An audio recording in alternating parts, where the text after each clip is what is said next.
Delta FM, Municipal 2020. parole de candidat. Bonjour à tous et bienvenue sur Delta FM pour parler des municipales, notre rendez-vous quotidien à l'approche du premier tour de ces élections. Premier tour le 15 mars prochain, parole de candidat, et aujourd'hui direction Grand Fort Philippe avec le maire sortant et candidat, c'est Sonny Clincard. Bonjour. Bonjour Florence. Delta FM, Municipal 2020. Parole de candidat. Sonny Clincard, vous briguez un deuxième mandat.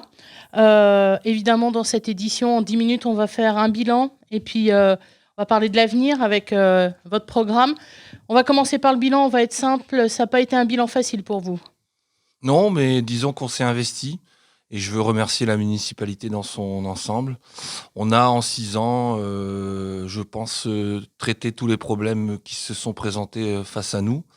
En vertu naturellement des compétences qui régissent une commune. Donc on a été actifs et certes ce mandat a été éprouvant, fatigant, mais en même temps passionnant et je pense qu'on a réglé pas mal de problèmes. Oui, alors je disais bilan facile, c'est mandat facile que je voulais dire évidemment. Dans un mandat où il a fallu, vous dites, régler quelques problèmes, il a fallu avancer sur certains dossiers qui vous tenaient à cœur et qui n'ont pas forcément été faciles à mener.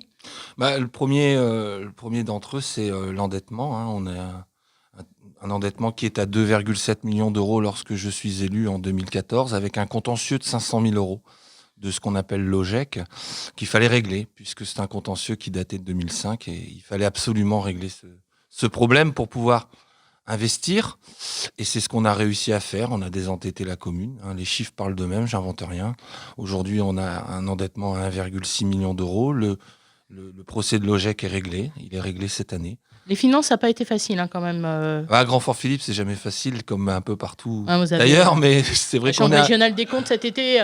On est un peu plus fragile. La Chambre régionale est venue faire son travail et son office, et quelque part, même si c'est jamais agréable d'être contrôlé, mais ça fait partie du jeu et de la législation, je l'accepte telle quelle.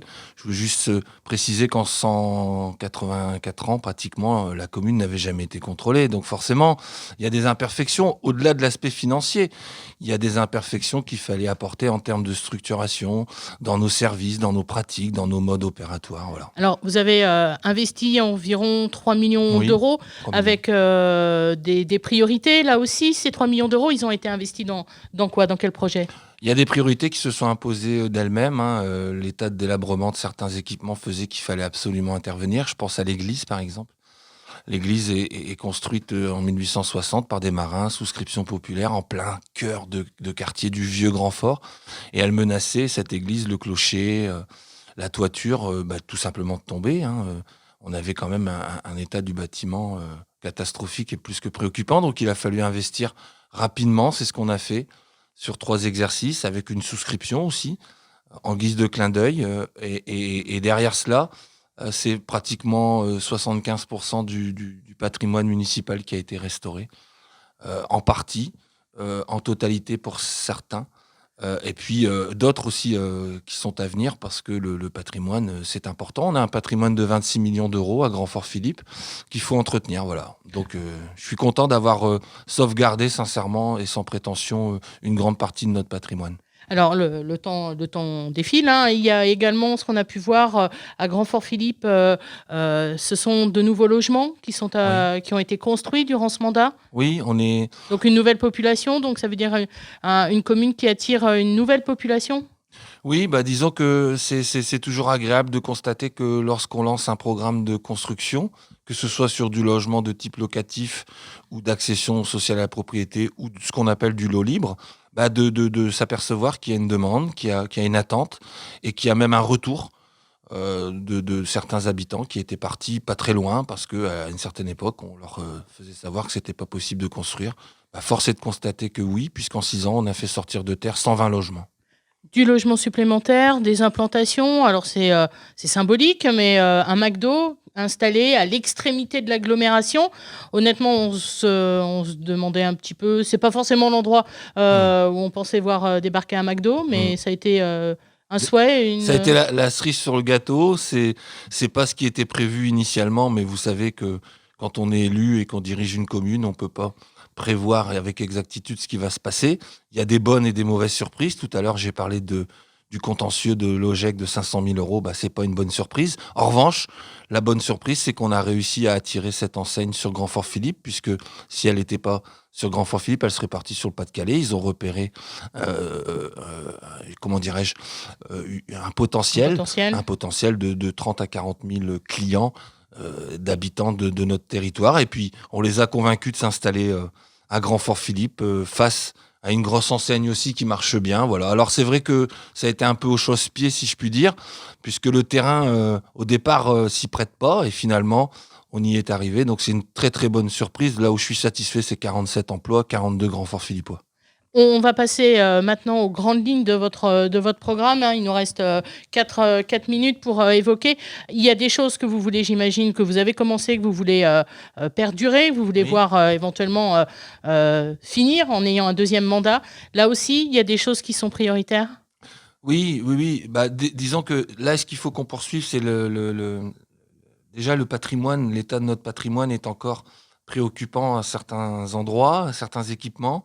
Donc il faut qu'on continue dans cette dynamique, d'autant que maintenant on a, des finances beaucoup plus saines, avec une possibilité de réinvestir. Donc ça, ce sera la priorité. Ça permet de voir l'avenir différemment. Oui, ça permet de voir l'avenir différemment. Ça permet aussi de rassurer tout à chacun.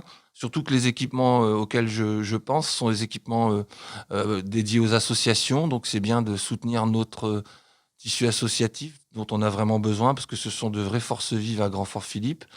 Et donc oui, le patrimoine, la poursuite de sa réhabilitation, de sa restauration. Et puis j'aimerais aussi développer davantage ce qu'on appelle la démocratie participative, pouvoir créer des commissions populaires qui permettront à tout à chacun de s'investir davantage, parce que le citoyen a sa place, qui plus est dans une ville à dimension humaine, c'est toujours appréciable.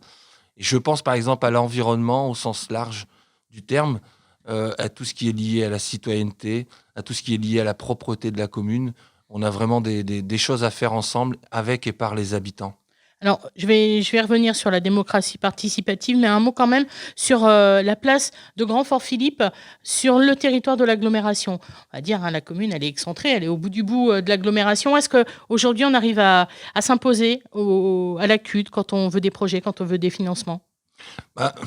Merci pour cette question, parce que je pense que c'était aussi quelque chose qu'il fallait qu'on rattrape, si je puis dire, dans le sens où Grand Fort Philippe, un peu les oubliés c'était un peu les oubliés en effet de notre agglomération. Alors, je veux saluer et remercier le président Vergrit, maire de Dunkerque, et l'exécutif, parce que on a pu travailler ensemble en étant respectés, en étant écoutés, entendus, mais encore fallait-il occuper la place, parce qu'il suffit pas de revendiquer une appartenance à un territoire pour forcément voir se déployer un certain nombre de leviers. Alors oui, Grand Fort Philippe a retrouvé sa place. Grand Fort Philippe est limitrophe du Pas-de-Calais, puisqu'à 500 mètres de chez moi, nous sommes dans le Pas-de-Calais.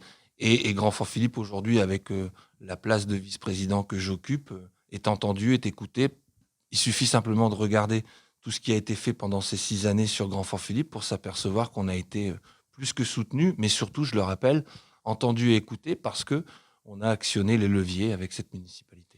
Il nous reste 1 minute 30, le temps passe vite. Sonny Clinquart, vous briguez un deuxième mandat avec un bilan, je vais dire, tendu en ce qui concerne l'ambiance à Grand Fort Philippe. Vous parlez de démocratie participative. On peut dire quand même que l'ambiance est tendue. Vous avez été menacé de mort même pendant ces derniers mois. Ouais. Comment ça se fait que ce soit aussi tendu à Grand Fort ? Il y a une ambiance quand même particulière. Oui, mais Florence, malheureusement, ce qui se passe à Grand Fort n'est pas un cas isolé. Je pense que ce qui se passe, c'est, national. Il suffit de regarder un petit peu l'état d'esprit des maires sortants ou même des candidats qui briguent ce beau mandat pour s'apercevoir qu'on a des difficultés entre la population qui est de plus en plus exigeante et qui considère davantage que les choses sont dues qu'autre chose, et qui aussi sont amenés à interpeller les élus locaux, municipaux, qui plus est, comme je disais tout à l'heure, dans une ville à dimension humaine. On est en première ligne, on est les premiers remparts, on est les fantassins de la République, j'ai eu souvent l'occasion de le dire. Alors je me plains pas, parce que j'aime ce que je fais, personne ne m'a menacé, forcé à être là où je suis, Mais c'est vrai que, pour répondre à votre question, la petitesse, la méchanceté, la bêtise, ça touche, ça atteint, parce que je ne suis qu'un homme. Et honnêtement, je me suis souvent posé la question au cours de ce mandat, et notamment dans les derniers mois, de savoir si le jeu en valait la chandelle.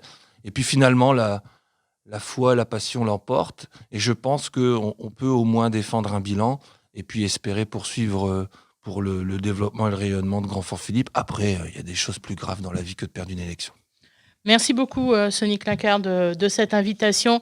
Merci à vous. Et puis, rendez-vous le 15 mars pour le premier tour de ces élections. Et puis, rendez-vous sur Delta FM pour d'autres rendez-vous, d'autres candidats pour Parole de candidat. Merci.